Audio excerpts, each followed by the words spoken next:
Hi everyone, welcome back to my channel. So today I wanted to talk about something a little bit different, a bit more thematic. So INTPs, ENTPs, ISFJs, and ESFJs are all part of what's known as the Alpha Quadra in socionics, and it's commonly associated with the season of spring and childhood or youth. Oh yeah, so it doesn't really mean that they are any less or more mature than any other types.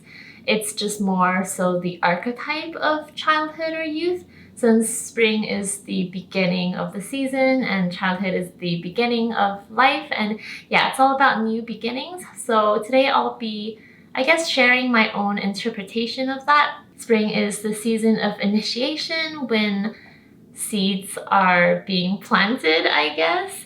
So I see everyone in this quadra as very enthusiastic. Not so much like passion, like fiery passion, but just lighthearted enthusiasm.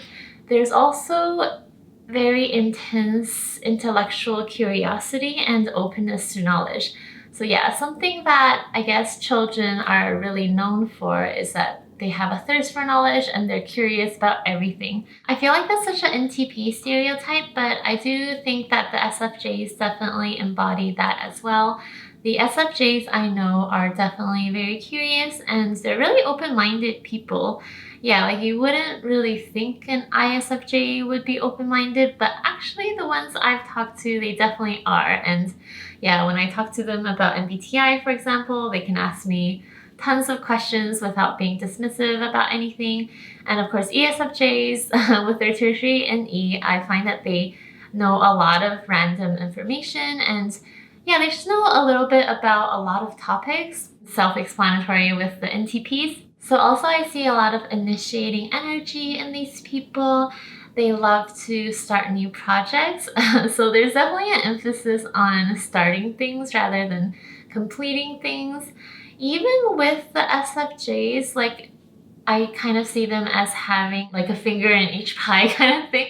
Like they've started a bunch of little things or they're part of a bunch of communities. But that's kind of a good thing. These people are really, really creative. Like the reason is they can't really actually finish all of these projects because they have so many ideas and it's just physically impossible to get around to finishing all of those. Besides more creative projects, I also find that they initiate a lot of social events, maybe starting up new communities. I see that even with the ENTP. Okay, so with childhood, I also think of, a lighter time, being more carefree, and with spring, some sort of light energy. And I definitely get that just on a vibe level from the NTPs and the SFJs.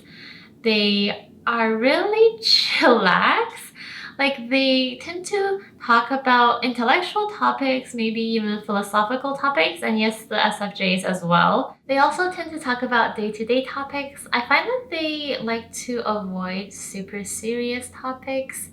They like to keep it lighthearted and positive. The SFJs, I think they're kind of known for trying to keep things light and happy.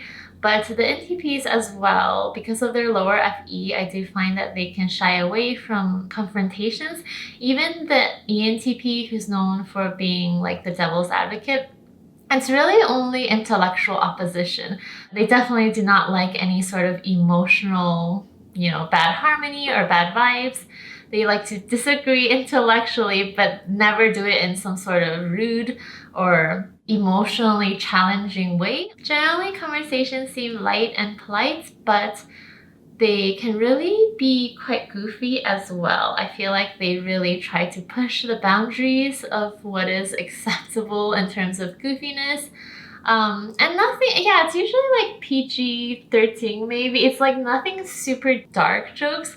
There could be, but it's generally just making light of every situation. If someone says something really serious, you can trust an alpha person to make a positive spin on whatever heavy topic is going on. There's definitely a stereotype of that for the NTPs, but I feel like SFJs don't get enough credit for that as well. SFJs, yeah, they're just known for being super polite, but actually I find that when you're friends with SFJs, they will definitely find ways to poke fun at you, just in like a healthy, lighthearted way and poke fun at themselves. The final piece of their childlike archetype I find is actually idealism, which I feel like idealism is always associated with FI, but I find that TI, especially with NE, is extremely idealistic. And I know that like some INTPs are known for being quite cynical, but a cynic is just a disappointed idealist.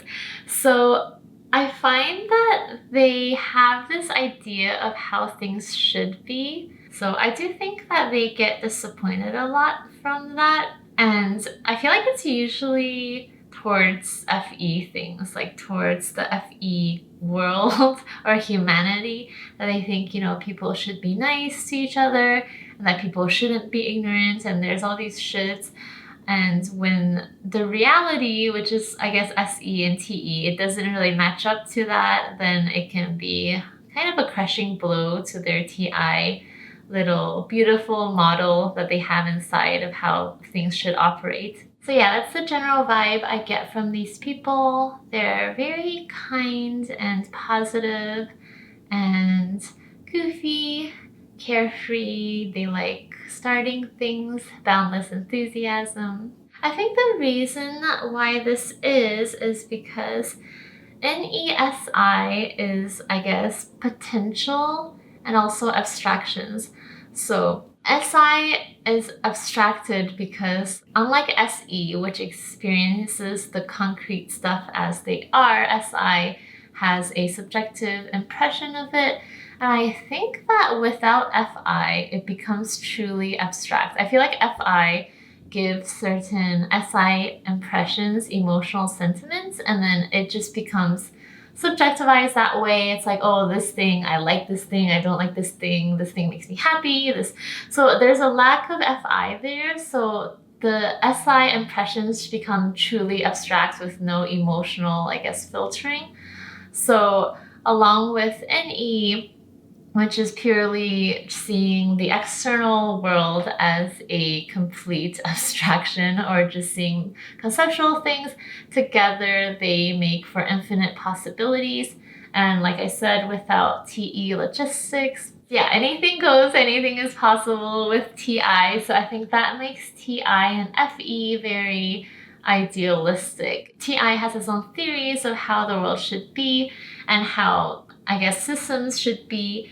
And FE is just trying to communicate these things in a positive way. I feel like they're so focused on positive communities and teamwork and just everyone getting along and being nice and everyone not being selfish. Because I find that these people are not very selfish. I know everyone is selfish, but it's like that idea that Michael Pierce had where TI is just, it's not in the game. It's like it's almost as if it's operating on an entirely different plane, kind of like an aerial perspective. So yeah, I guess TI in isolation is kind of an absence of the subjectivity, or it's trying.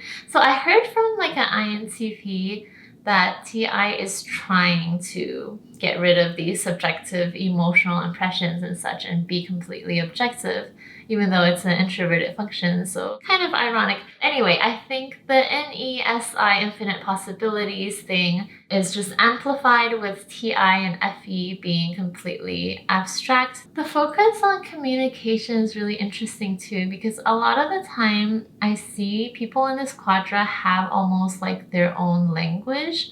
Like if there's a language for it, if you can create a language for something, then it becomes real. So yeah, it's definitely double abstract. So yeah, all of these things contribute to my general impression of this quadra. And I think spring describes it very well.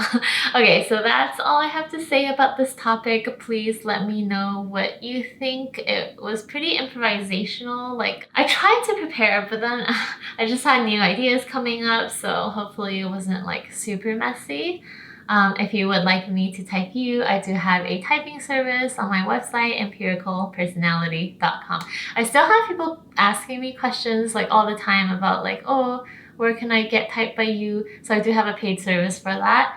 If you want to support this channel as well as get some interesting perks, I do have Patreon as well. And of course, thank you so much to my Patreon subscribers. One of the best things about Patreon is that you can sign up for any tier and be invited to my Discord. It's really interesting because we talk about interesting topics all the time, and I try to do an event occasionally as well, like something fun like playing a game together. Thanks for watching!